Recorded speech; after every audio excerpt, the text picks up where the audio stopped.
This channel does not promote any violent, harmful, or illegal activities. All content provided by this channel is meant for an educational purpose only. আর বারুইপুরে নির্যাতিতার বাড়িতে ঢোকার মুখে বাধাপ্রাপ্ত সায়নী ঘোষ। স্থানীয় মানুষজন তারা রীতিমতো সায়নীকে ঘিরে ধরে গো ব্যাক স্লোগান দেন। তার কারণ, তাদের ক্ষোভের কারণ হচ্ছে কেন দুদিন পর এলাকায় এলেন সাংসদ। আর এদিকে সায়নীর মুখে আবার মুখ্যমন্ত্রী শুভেন্দু অধিকারীর পদক্ষেপের প্রশংসা।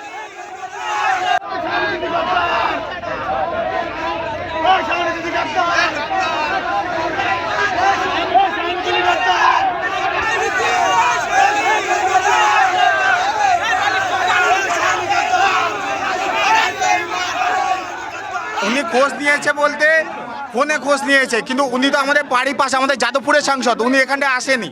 দুদিন পর উনি আসছে, তার আগে কতজন কত দূর থেকে এসছে, তাহলে উনি যে এত কাছাকাছি তিনি তো আসেনি। ভেতরে তার মা বাবার পরিস্থিতি ঠিক নেই, ঠিক আছে, তারা মানসিক দিক থেকেও ঠিক নেই।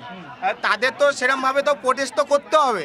এবার তাদের সবসময় যদি যে ঢুকতে দেন, তার মধ্যে তো সবাই তো আছে, ভেতরেও ভিড়ে অনেক প্রচুর লোকজন, প্রচুর সব কিছু আছে, সেই জন্য তাদেরকে বাইরে দাঁড় করে রাখা হয়েছিল।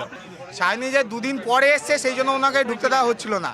এতদিন তাহলে কোথায় ছিল যে দুদিন পরে আসছেন? উনি তো আমাদের যাদবপুরের সাংসদ, তাহলে উনি তাহলে মানে প্রথম থেকে আসেননি কেন? দৃষ্টান্তমূলক শাস্তি, এবং দৃষ্টান্তমূলক শাস্তি কার?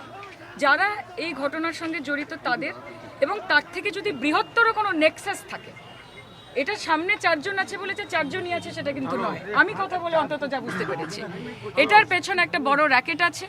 এবং এর আগেও এরকম বহু ধরনের ঘটনা যেখানে খোঁজ পাওয়া যাচ্ছে না, অনেকক্ষণ ধরে নানান ক্ষেত্রে পুকুরে জিনিস পাওয়া যাচ্ছে, হাড় পাওয়া যাচ্ছে, চুরি পাওয়া যাচ্ছে, এইসব ধরনের ঘটনা ঘটেছে। কিন্তু পুলিশ আগের সরকারের ক্ষেত্রে যখন কাজ করেছে সেখানে একটা রিলাক্টেন্স ছিল। এখানে যেটা দাবি সেটা হচ্ছে প্রথমত যে দৃষ্টান্তমূলক শাস্তি হবে। যারা যারা জড়িত অলরেডি আপনারা জানেন অ্যারেস্ট হচ্ছে, যারা বাইরে রয়েছে তাদেরকেও ধরতে হবে, এবং এটার মূল থেকে উৎখাত করতে হবে এই র্যাকেটটাকে। এটা হচ্ছে প্রথম। আমি মুখ্যমন্ত্রীর কাছে আবেদন করব আপনাদের মাধ্যমে, এবং আজকে যখন ওনার সাথে আমার কথা হবে আমি এটা নিয়ে ওনাকে বলবো, অবগত করব। এবং উনি যথেষ্ট সেন্সিবল, যথেষ্ট সেন্সিটিভ, এবং আমি বিশ্বাস রাখবো যে ফলসলি যেন কাউকে ইমপ্লিকেট না করা। আপনি কি মুখ্যমন্ত্রীকে চিঠি আমি চিঠি দেব, আমি লিখেছিলাম আগের দিন, এবং সেটা আমার এমপি প্যাড থেকে, আমি এখানকার স্থানীয় এমপি, এবং সেখান থেকে আমি এই চিঠি দেবো। এবং আপনারা জানেন যে আমরা গোটা দেশে চাই দৃষ্টান্তমূলক শাস্তি হোক মতো ঘটনার।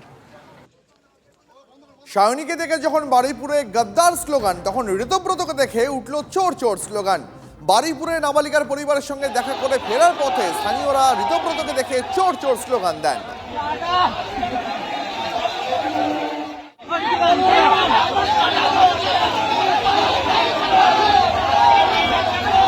আপনাদের পাশাপাশি দুটো ছবি এই মুহূর্তে দেখাচ্ছি। আজ বারুইপুরে ঋতব্রত বন্দ্যোপাধ্যায়কে দেখে চোর চোর স্লোগান উঠল। অন্যদিকে স্থানীয় সাংসদ সায়নী ঘোষ, তিনি কেন দুদিন পরে ঘটনাস্থলে এসেছেন এই অভিযোগে সায়নীকে ঘিরে উঠল গদ্দার স্লোগান।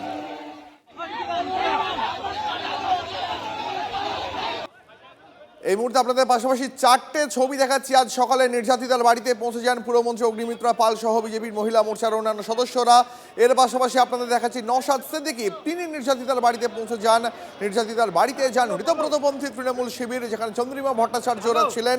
এবং অন্যদিকে আপনাদের দেখাচ্ছি আরও একটা ছবি, যেখানে নির্যাতিতার বাড়িতে কালীঘাট তৃণমূলের তরফ থেকে প্রতিনিধিরা তারাও পৌঁছে যান। বারুইপুরের নির্যাতিতার পরিবারের সঙ্গে দেখা করলেন নওশাদ সিদ্দিকী। মহিলারা এখনো কেন নিরাপদ নন, নজর দিক সরকার। দোষীদের দৃষ্টান্তমূলক শাস্তির দাবি তুললেন আইএসএফ বিধায়ক।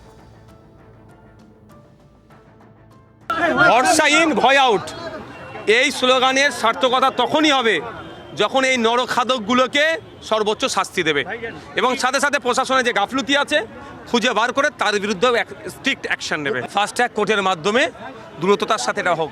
প্রত্যেকের বাড়িতে শিশু কন্যা আছে, আমরা আতঙ্কে আছি। আমাদের বাড়ির বাচ্চাগুলো স্কুল যাবে না, টিউশনে যাবে না, বাইরে বার হবে না, এই নরখাদকগুলো যদি এরকমভাবে চলে।